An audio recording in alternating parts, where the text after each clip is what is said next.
واذكروا الله كثيرا لعلكم تفلحون. السلام عليكم ورحمة الله وبركاته. حمدا وشكرا لله، صلاة وسلاما على سيدنا رسول الله سيدنا محمد بن عبد الله وآله وصحبه ومن والاه، ولا حول ولا قوة إلا بالله وبعده. Pada kesempatan kali ini saya ingin menjawab beberapa permasalahan yang sangat masyhur. Namun secara terkhusus ini adalah jawaban kepada Ustadz Zulkarnain dari organisasi Muhammadiyah yang rasanya Muhammadiyah, rasa salafi begitu ya. Beliau itu sangat menggebu-gebu mengkritik beberapa ulama-ulama NU. Ada beberapa hal yang mungkin saya memahami ketika bahwa saya sebetulnya setuju sih ketika beliau mengkritik bahwasanya pernyataan Kiai Muhammad Idrus Ramli yang menjelaskan bahwasanya ciri-ciri aswaja itu tahlilan, ciri-ciri aswaja itu kunutan, ciri-ciri aswaja itu setelah sholat zikir bersama. Saya dalam poin ini terus terang sependapat dengan beliau bahwasanya itu mempersempit kalimat aswaja Ahlus Sunnah wal Jamaah yang biasa disebutkan oleh para ulama. Saya pribadi adalah condong terhadap aswaja ini Ahlus Sunnah wal Jamaah sebagaimana yang dikatakan oleh Imam As-Safarini dari madhab Hambali, dan itu banyak dikatakan oleh para ulama adalah tiga, yaitu Al-Asy'ariyah, Al-Maturidiyah, dan yang terakhir adalah Ahlul Hadis Al-Mufawwidah, atau lebih tepatnya lebih mengarah di bidang akidah. Lebih tepatnya itu di bidang akidah. Saya tidak sedang ingin membicarakan ini karena ini adalah pembicaraan yang pertama saya untuk menanggapi Ustadz Zulkarnain. Sebelum saya memulai, ini adalah jawaban daripada video beliau. Saya mendapatkannya tadi malam. Ternyata beliau sudah sangat banyak memposting video-video yang mengkritisi beberapa amaliyah yang ada di Madura, secara khusus karena beliau bernama Zulkarnain El Maduri, yakni sama-sama Madura dan saya itu sama-sama orang Madura. Sebelum saya melanjutkan pembicaraan tentang bahwa menjawab taklid itu hukumnya haram, bermazhab itu hukumnya haram, tadi malam ini saya sampai jam 12:30 mendengarkan beberapa, mohon maaf saya tidak mendengarkan sampai selesai, tapi saya tahu kitab apa yang beliau baca, yaitu bermazhab itu tidak boleh, haram dan lain sebagainya yang telah disebutkan oleh beliau dengan beberapa referensi-referensi yang beliau sampaikan. Jadi secara khusus ingin menjawab ini, tapi mungkin ini juga pernah diangkat oleh Kiai Haji Sinwani yang juga ada di Madura tentang bermazhab itu tidak baik, walaupun dia tidak secara tegas mengatakan haram. Tapi mungkin ada beberapa video yang mengatakan seperti itu. Maka sebagaimana biasanya saya pertama itu ingin meminta kepada saudara saya, yaitu Ustadz Zulkarnain Al-Maduri, pertama-tama ini uhibbuk, saya itu cinta sampian, saya senang sampian. Sebagai seorang muslim, jelas kita saling mencintai, kita wajib saling mencintai, saling menjaga. Al-muslim bagi orang muslim yang lain kal bunyanil wahid yashuddu ba'dhum ba'd, al-mu'min lil mu'mini kal bunyanil wahid yashuddu ba'dhum ba'd, atau dalil-dalil yang lain. Jadi jangan pernah saya meminta perbedaan ini menjadikan kita saling benci. Jangan pernah saudaraku Ustadz Zulkarnain, kita harus tetap berpegang. Ini adalah pembicaraan yang biasa diangkat oleh para ulama, dan para ulama itu biasa berbeda pendapat. Imam Asy-Syafi'i berbeda pendapat dengan Imam Ahmad bin Hanbal. Bahkan di masa sahabat pun sering berbeda pendapat. Di antaranya adalah kisah perbedaan pendapat Sayyiduna Abdullah bin Abbas dengan Sayyidatuna Aisyah Ridha atau yang lain. Jadi yang perlu saya garis bawahi dan saya minta, atau mungkin kalau bisa saya mohonkan kepada Ustaz Zulkarnain, jangan pernah rubah rasa cinta ini antar sesama. Yang kedua, kita harus betul-betul memahami adabul khilaf wal ikhtilaf, bagaimana cara kita berbeda pendapat dan sebagainya. Jadi saya meminta, ayo kita diskusi ilmiah saja. Kita diskusi ilmiah dengan hati yang dingin untuk mencari kebenaran. Sebagaimana saya belajar dari guru saya, ra'i shawabun yahtamil khata', pendapat saya itu benar tapi bisa saja salah. Wa ru'yu ghairi khata'un yahtamil shawab, pendapat orang lain itu menurut saya salah karena melalui hasil pemikiran yang panjang, dan tapi bisa saja pendapat itu benar. Dan sudah sangat banyak kisah Imam Syafi'i, beliau itu berbeda pendapat dengan Sufyan Ats-Tsauri, la'allahu dikisahkan dalam Syarah Yaqutun Nafis. Ketika selesai berdiskusi, Imam Syafi'i mengambil pendapat Sufyan, Sufyan mengambil pendapat Imam Syafi'i. Jadi adabul ikhtilaf ini ayo kita jaga, kita pupuk bersama. Insya Allah, sebagaimana dalam kaidah yang disebutkan oleh ulama, manittasa ilmuhu qalla inkaruh. Semakin luas kita mempunyai samudra ilmu, semakin sedikit kita mengingkari perbedaan pendapat antara ulama. Itu poin yang saya mintakan, itu yang poin yang saya mohonkan. Jadi biar lebih sistematis, tidak ngalur ngidul, tidak panjang, saya akan menyebutkan poin ke poin. Dari video yang berdurasi 1 jam lebih itu, 1 jam belasan menit itu, kalau tidak salah, ada 4 poin yang ingin saya tanggapi dari beliau, Ustaz Zulkarnain. Poin yang pertama, beliau mengatakan kita harus ittiba, tidak boleh taklid. Tidak boleh taklid. Ittiba itu, kata beliau tadi malam, saya menulisnya, itu mengikuti dengan mengetahui dalil-dalil. Mengikuti dengan tahu dalil-dalil.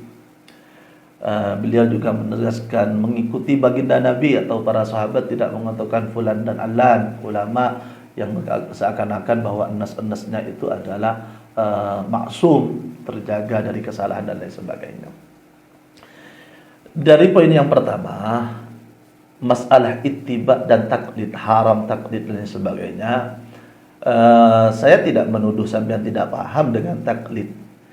Tapi saya ingin menjelaskan apa itu taklid menurut kita. Kalau Anda belum mendengarkan dari orang yang mengatakan itu taklid, bagaimana mungkin sampean akan menghukumi orang lain?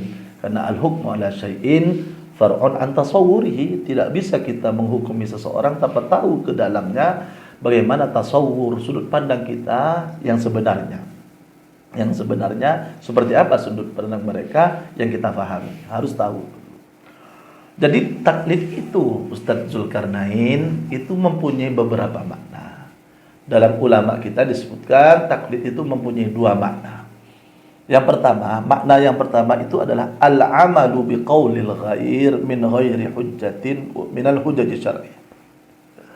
Mengamalkan, mengikuti perkataan orang lain yang perkataan orang itu tidak berdasarkan hujjah-hujjah syar'iyah. Tidak berdasarkan hujjah-hujjah syar'iyah.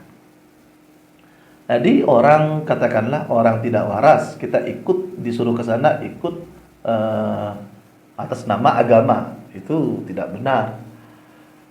Ketika tidak ada hujjah syar'iyah. Dan ulama sepakat bahwa yang seperti ini, taklid yang seperti ini itu tidak boleh. Sudah sangat banyak kita membaca ayat-ayat yang menjelaskan tidak ikut apa yang diwarisi oleh nenek moyang yang tidak berdasarkan ilmu syariat, atau firman Allah wa anihkum bainahum bima anzalallah wa la tattabi ahwa'ahum, jangan ikuti hawa nafsu mereka yang tidak berdasarkan hujjah. Namun taklid yang kedua yang bermakna al-amalu biqaulil mujtahid, mengamalkan terhadap perkataan seorang yang alim yang sampai pada derajat ijtihad, yang dapat memahami dalil-dalil, nas-nas, Quran-Quran, nasakh-nasikh mansukh, mana yang di qaul yang diterima atau tidak, min ghairi ma'rifati dalilihi, tanpa mengetahui dalilnya, ma'rifatan taman, dengan pengetahuan yang sempurna.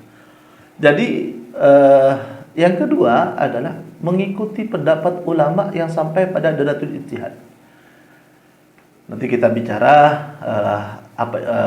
siapa saja yang sampai pada daratul ijtihad, apa saja ijtihad dan lain sebagainya.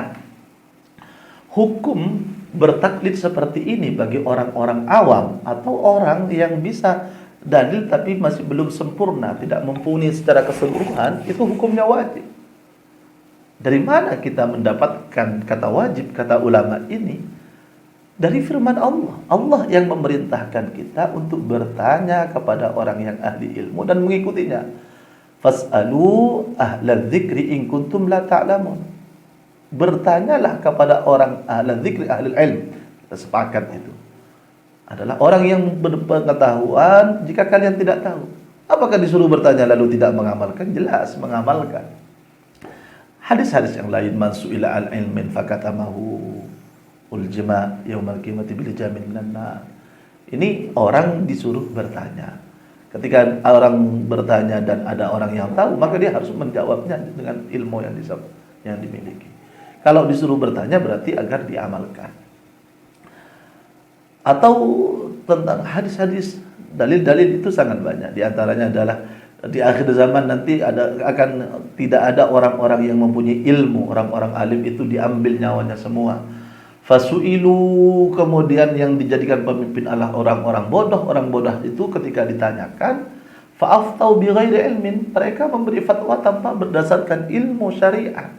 Fadhallu wa adhallu, dia sesat dan menyesatkan orang lain. Jadi mengikuti orang alim itu sudah adalah perintah Allah dan perintah Rasulullah sallallahu alaihi wasallam. Maka itulah taklid. Saya mengikuti taklid, saya bertaklid kepada Imam Nawawi, saya taklid terhadap, karena mereka adalah orang yang sampai pada daratul ijtihad, pada Imam Muzani, pada Imam Asy-Syafi'i, pada dan lain sebagainya. Kemudian para ulama itu taklid. Para ulama itu taklid. Atau bermazhab, bahasa sabdan bermazhab tadi. Saya kira untuk memastikan apakah ulama itu bermazhab, hampir kalau kita tidak mengikuti ulama yang bermazhab, maka Islam itu tidak akan pernah sampai kepada kita. Orang-orang yang bermazhab itu dipilih oleh Allah Subhanahu wa taala. Coba begini saja. Saya minta kepada Ustadz Zulkarnain untuk membuka biografi para ulama, terjemah para ulama. Katakanlah ini adalah muridnya dari Ibnu Taimiyah, Syekh Ibnu Taimiyah, Imam Az-Zahabi. Baca dalam Syiar A'lamin Nubala, baca oleh sampian dari ulama-ulama setelah Imam Hambali, Ahmad Ibnu Hanbal. Maka di sana akan dikatakan Muzani Asy-Syafi'i, Al-Buwaiti Asy-Syafi'i, Ashabus Syafi'i, Muhammad Al-Hanafi, Yusuf Al-Hanafi, Ibnu Abdul Bar Al-Maliki, Ibnu Taimiyah, makan Al-Harrani Al-Hambali dia, Ibnu Taimiyah Al-Hambali. Apa maksudnya? Bermazhab, mengikuti. Itu saya kira sudah sangat-sangat jelas. Buka tabaqatus Syafi'iyah, tabaqatul Malikiyah, ulama-ulama yang bermazhab Syafi'i, ulama-ulama yang bermazhab Maliki, Syafi'i, Hambali, Hanafi. Tidak ada satu zaman pun kecuali mazhab itu sudah mulai terbentuk dan Allah memilihkan orang-orang untuk betul-betul mentahrir, mentahqiq, mentahdzib terhadap mazhab-mazhab ulama setelahnya dan lain sebagainya. Jadi ada seorang mujtahid dan ada seorang muqallid. Ada seorang mujtahid dan ada orang yang muqallid. Kemudian ijtihad itu disebutkan oleh ulama dalam kitab usul fiqh. Bagaimana cara istinbat hukum dalam kitab-kitab yang menjelaskan bagaimana memahami Al-Quran dan memahami Al-Quran hadis, itu disebutkan bahwasanya Mujtahid itu setidaknya kata Imam As-Subuki atau yang lain dikatakan bahwasanya tingkatan ijtihad itu ada 3. Mujtahid mutlak. Mujtahid mutlak itu seperti Imam Hanafi, Imam Maliki, Imam Syafi'i dan Imam Hambali adalah orang yang sampai pada derajat tertinggi pada waktu itu dalam berijtihad. Dia mempunyai usul fiqh sendiri. Dia mempunyai kaidah istinbat hukum sendiri. Dia menguasai bahasa Arab. Dia adalah orang yang adil. Dia orang yang amanah. Dia orang yang memahami Quran. Dia memahami hadis. Dia memahami tafsir. Dia memahami aqwalul ulama. Dan tidak ada hal yang tidak jelas kepada mereka. Ya tentu saja tidak sempurna. Maka ada perbedaan. Dan ulama-ulama yang sampai pada derajat mujtahid mutlak seperti ini atau derajat mujtahid mustaqil seperti itu sangat banyak. Akan tetapi Allah Subhanahu wa taala menghendaki ada 4 mazhab yang makbul indal ulama. Ada 4 mazhab yang makbul. Maksudnya 4 mazhab makbul ini gimana? Santri-santrinya memahami usul fiknya, memahami cara mentafri'nya, ditahqiq mana dalilnya, mana referensinya, mana kaidahnya, mana contohnya dan lain sebagainya. Itu setiap 4 mazhab ini sempurna. Tidak sama dengan Daud Adz-Dzahiri, santrinya tidak bisa memperjelas pendapat gurunya dari mana dan lain sebagainya. Dan ada yang kedua adalah namanya adalah mujtahid mazhab. Mujtahid mazhab itu adalah al-mutamakkin min takhrijil wujuh ala nususi imami. Dari nas-nas yang disebutkan oleh imamnya dapat dipilah dan dipilih mana yang kuat dan mana yang tidak, seperti Al-Muzani, seperti Imam Al-Buaiti dan lain sebagainya. Dalam mazhab Syafi'i, dalam mazhab Maliki, ada juga dalam mazhab Hanafi seperti Syekh Muhammad atau seperti Syekh Yusuf dan lain sebagainya. Jadi murid-muridnya itu betul-betul dapat memilah dan memilih daripada nas-nas yang disebutkan oleh gurunya. Jadi saya sangat ini penting kiranya untuk memahami ini. Yang ketiga adalah mujtahid futyah kata. Mujtahid futyah itu adalah al-mutabahhir fi madhhab imami, yang sangat paham terhadap madhab imamnya, al-mutamakkin fit tarjih, dapat mengatakan bahwa ini yang lebih kuat, ini yang lebih dan bermazhab seperti mujtahid fatwa dan lain sebagainya. Ini belum tentu pendapatnya sama dengan Imam Syafi'i. Menurut sampean bahwasanya mereka seakan-akan melihat bahwa nas Imam Syafi'i itu maksum. Tidak. Imam Nawawi itu berbeda pendapat dalam masalah makruh tidaknya orang bersiwak dalam waktu puasa dengan Imam Syafi'i sendiri. Berbeda pendapat. Kenapa? Dilihat dari dalilnya. Ini dalilnya masih kurang kuat dan lain sebagainya. Terus kenapa dikatakan bermazhab? Karena mengikuti mekanisme istinbat hukum yang dikarang oleh Imam Asy-Syafi'i. Maka dari itu, mujtahid ini hukumnya fardu kifayah. Fardu kifayah hukumnya. Jadi harus ada orang kalau sudah sampai pada derajat ijtihad itu harus itu berijtihad. Dan ijtihad itu tetap berlanjut sampai sekarang dengan mengikuti situasi dan dalil, akan tetapi tidak akan pernah keluar dari kaifiyatul istinbat, bagaimana cara mengambil hukum dari Quran dan hadis, dari qiyas, dari ijma, bagaimana memahami lafal am, bagaimana memahami lafal khas, bagaimana memahami itu lafal mubayyan, apa zahir, apa mujmal dan lain sebagainya. Jadi ini adalah taklid dan ijtihad, dan orang yang salah daripada orang yang berijtihad itu tetap mendapatkan pahala, yang benar juga mendapatkan pahala. Dalam satu riwayat itu yang benar mendapatkan 2 pahala, yang salah mendapatkan 1 pahala. Dalam riwayat Imam Baihaqi itu yang benar mendapatkan 10 pahala, yang salah mendapatkan 4 pahala. Nanti datang orang Wahabi, mohon maaf, dia berkata, ini kan hadisnya idza ijtahadal hakim. Sifat al-hakim itu adalah sifat yang tidak mempengaruhi terhadap hukum. Yang berijtihad itu waktu jadi hakim atau tidak, nanti dia mutabahir dalam ilmu, maka sifat ini kemudian oleh ulama dikatakan adalah sifat yang tidak memberikan pengaruh itu hakim atau tidak. Jika berijtihad maka seperti itu kaidahnya. Dapat dengan pahala 2 pahala, yang salah mendapat 1 pahala. Itu dibahas sebetulnya dalam usul fiqh. Jadi Ustadz Zulkarnain tolong dibaca kitab usul fiqh. Sampian ingin dalam organisasi Muhammadiyah baca usul fiqh Imam Ahmad bin Hanbal. Kita Imam Asy-Syafi'i karena kita mengikuti usul fiqh yang ada di sana. Terus permasalahan kedua, Ustadz itu memframing bahwa yang berbeda pendapat dengan Ustadz itu disebut tidak mengikuti Al-Quran. Yang berbeda pendapat dengan Ustadz tidak disebut tidak ikuti hadis, tidak ikut sahabat, dan menganggap bahwa perkataan imam itu adalah maksum dan sebagainya. Ustadz Zulkarnain, saya ingin tegaskan, sama sekali tidak ada orang-orang Islam dimanapun dia yang tidak bersandar pada Al-Quran dan hadis. Mohon jangan jadi penyebab perpecahan. Kita diskusi saja ilmiah. Hanya saja saya mengikuti pendapat yang berpaham bahwa maksud dari Quran hadis ini adalah ini. Kata yang satunya maksud dari Quran hadis ini adalah ini dan ini. Beda pendapat. Ketika ada hadis Rasulullah sallallahu alaihi wasallam, kullu mauludin murtahanun bi aqiqatihi. Murtahanun bi aqiqatihi. Sepakat semua menganjurkan aqiqah. Tapi apa yang dimaksud murtahanun bi aqiqatihi? Ulama berbeda pendapat. Ada yang mengatakan sulit untuk menjadi orang baik, ada yang mengatakan tidak akan dapat memberikan syafaat kelak di surga. Dan itu aqwalul ulama. Jadi biasa berbeda pendapat seperti itu. Terus yang ingin saya beri catatan lagi, ada poin yang ketiga, Anda membacakan aqwalul ulama yang mengatakan harus membuang perkataannya wa tarki aqwalihim al-mukhalifah laha, yang berbeda pendapat dengan hadis, maka akan dibuang dan sebagainya.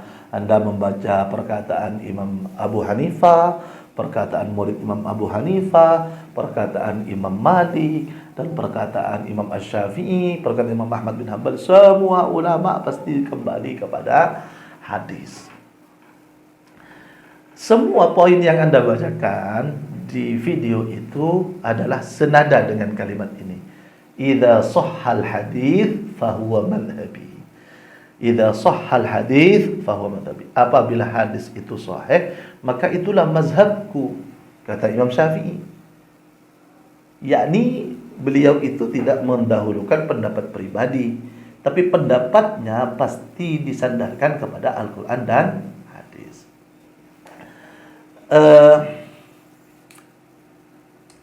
Cuman masalahnya bagaimana cara memahami kaidah ini, idza shahhal hadits fahuwa madhhabi itu.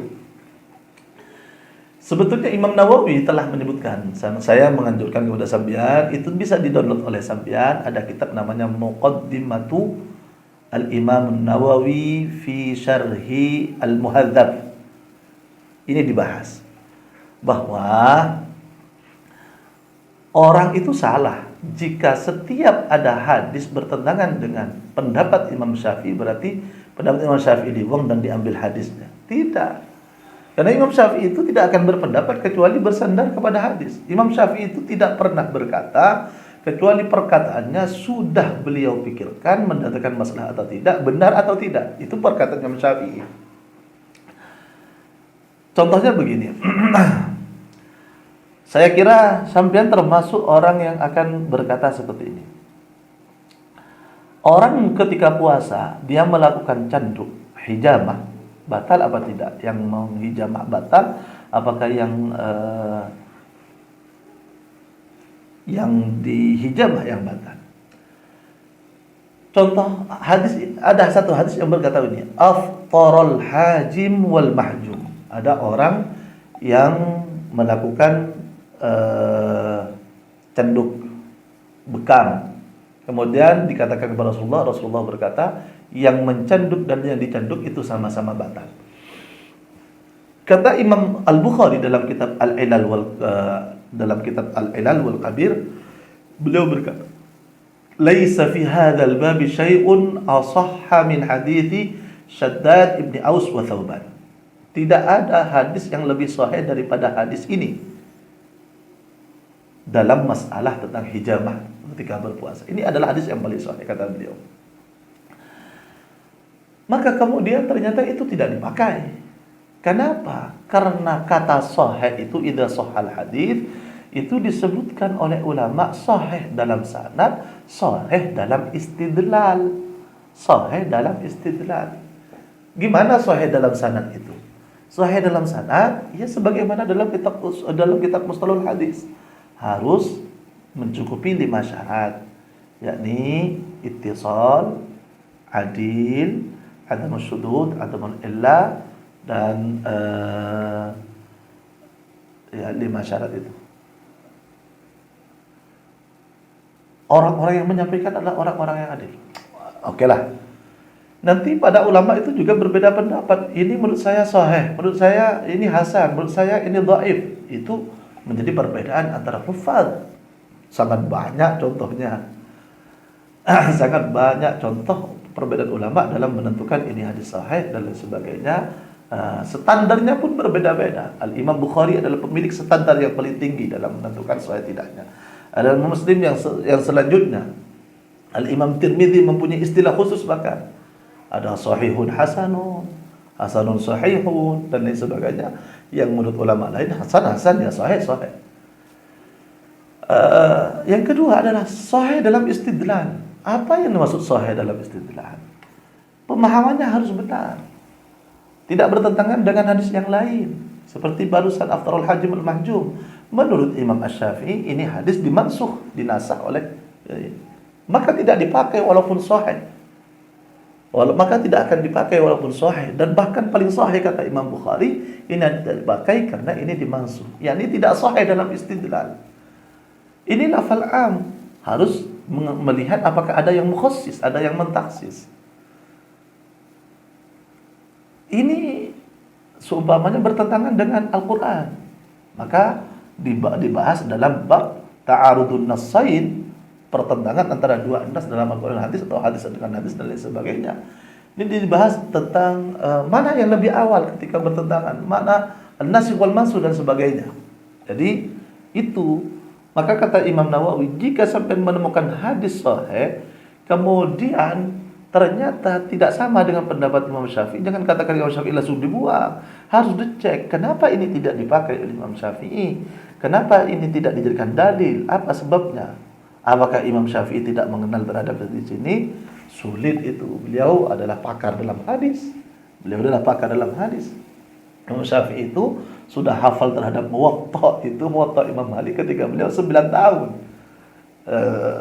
Dan di zaman beliau pindah dari Mekah ke Madinah, ke Yaman, ke Irak, ke Mesir. Ulama-ulama berdatangan.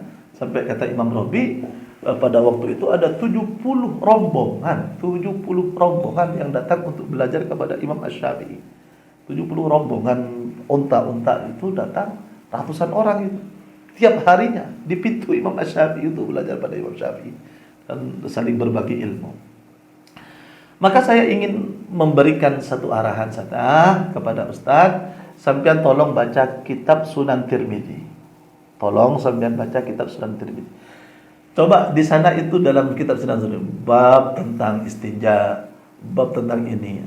Qala an fulan disebutkanlah hadisnya. Kemudian kenapa beliau terkadang itu menyebutkan ini adalah hadis dhaif, ini adalah hadis hasan, ini adalah hadis sahih.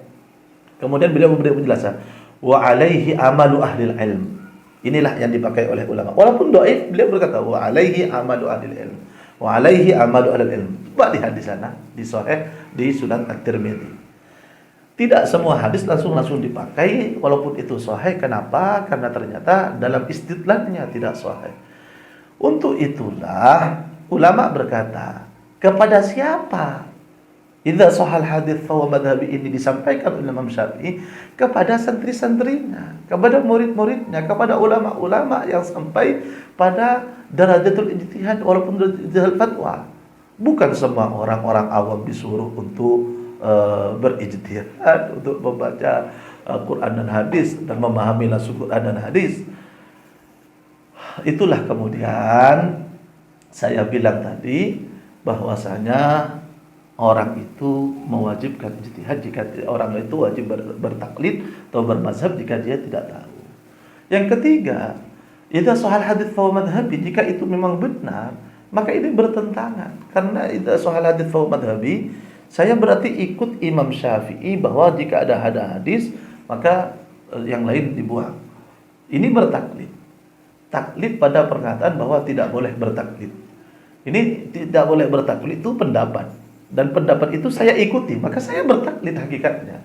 Dan hal itu bertentangan dengan apa yang Allah firmankan, fas'alu ahlal dzikri in kuntum la ta'lamun. Tanyakan kepada ulama-ulama jika kamu tidak tahu. Jangan arahkan orang awam untuk langsung ke Quran dan hadis. Rasulullah tidak mengatakan itu. Orang-orang yang tidak tahu langsung ke Quran dan hadis, tidak. Orang-orang yang tidak tahu datangi ulama, tanyakan. Lalu ikuti. Tanyakan. Itu dinyamak di dalam bab usul fiqh, disebutkan dalam bab ifta, al-mufti wal mustafti, atau istifta dan lain sebagainya. Ayolah, Ustaz sampai sudah sangat paham tentang hal ini. Yang terakhir mungkin biar tidak terlalu panjang adalah saya heran sebetulnya kenapa Anda tidak menyebutkan nama kitab yang Anda baca, menyebutkan nama siapa yang mengarangnya. Itu yang mengarangnya adalah Syekh Albani, Aslu Sifati Sholatin Nabi, milik Al-Albani. Al-Albani itu adalah orang yang tidak mempunyai dasar ilmu yang kuat, hanya pandai menghafal, tidak mengikuti ulama karena tidak berguru. Beliau adalah penjaga daripada perpustakaan. Jadi saya tidak menafikan tentang kemampuannya menghafal, tapi kami tidak menafikan pula bahwa banyak kesalahan yang telah beliau sampaikan. Fatwa-fatwanya, tasbih hukumnya haram dan lain sebagainya yang jadi heran para ulama, bagaimana mungkin dia dapat istidlal hadis dengan seperti ini. Coba sampean untuk memahami Syekh Albani dan orang-orang, jangan baca Syekh Albani-nya saja, baca juga orang yang berbeda pendapat dengan Syekh Albani, akan sampean akan menemukan kitab Tanaqudatul Albani. Imam Albani, Syekh Albani-nya saja bertentangan dengan pendapatnya sendiri. Di depan bilang begini, di belakang bilang begini. Atau baca kitab-kitab yang menjelaskan Sududzatul Albani dan lain sebagainya. Saya ingin bertanya saja sebetulnya, kenapa Anda tidak menyebutkan? Apakah Anda itu tidak tahu tentang muallifnya? Bagaimana mungkin sampai membaca tidak tahu muallifnya? Ataukah Anda ingin menyimpan? Wallahu ta'ala a'lam. Yang jelas, mudah-mudahan ini menjadikan kita saling berbagi. Ayo berbagi ilmu. Kalau Anda ingin mencari kebenaran, ayo kita bisa diskusi dengan penuh cinta, cari kebenaran. Dalam masalah apa saja, dalam masalah tawassul, dalam masalah tahlil kayak dan lain sebagainya, walaupun sudah sangat banyak yang menyinggung itu. Saya mohon maaf menyinggung ini pertama kali dari Anda karena ini sangat berbahaya. Saya ketika membaca kitabnya Syekh Muhammad Said Rawdan Buti, Al-Madhabiyah, Akhtar Bid'atin Tuhaddidu Syariah Al-Islamiyah. Tidak bermazhab itu adalah bom waktu yang sangat bahaya yang akan menghancurkan Islam, karena semua orang diajak untuk langsung ke Quran dan hadis, kemudian ulama tidak ada ulama yang dijadikan rujukan, akan ada pertentangan yang banyak, cara memahaminya beda-beda dan lain sebagainya, sehingga akan ada orang yang berkata wailul lil musallin, celakalah orang-orang yang melakukan sholat, dia tidak tahu bahwa ada kelanjutan daripada wailul lil musallin. Atau dalil-dalil yang lain. Semua orang-orang sesat itu berdalil pada Quran dan hadis. Orang-orang Khawarij itu berdalil pada Quran. Wa man lam yahkum bima anzalallah fa ulaika humul kafirun. Tapi dia tidak paham bahwa al-kafirul kufrun la yukhriju 'anil millah. Akhirnya Sayyidina Ali dikatakan kafir, Sayyidina Abdullah bin Abbas dikatakan kafir, Sayyidina Muawiyah dikatakan kafir, nauzubillah. Jadi perbedaannya itu bukan tidak, jangan framing bahwa tidak mengikuti Quran dan hadis, tapi bagaimana cara memahami Quran dan hadis yang telah diajarkan dalam usul fiqh dan diajarkan oleh para ulama dalam Kaifatul Istinbat. Mudah-mudahan ada manfaatnya dan barokah akhirat. Wa in tajid aiban fasuddal khalala wa jalla man la aiba fihi wa ala. Thumma assalamu alaikum warahmatullahi wabarakatuh.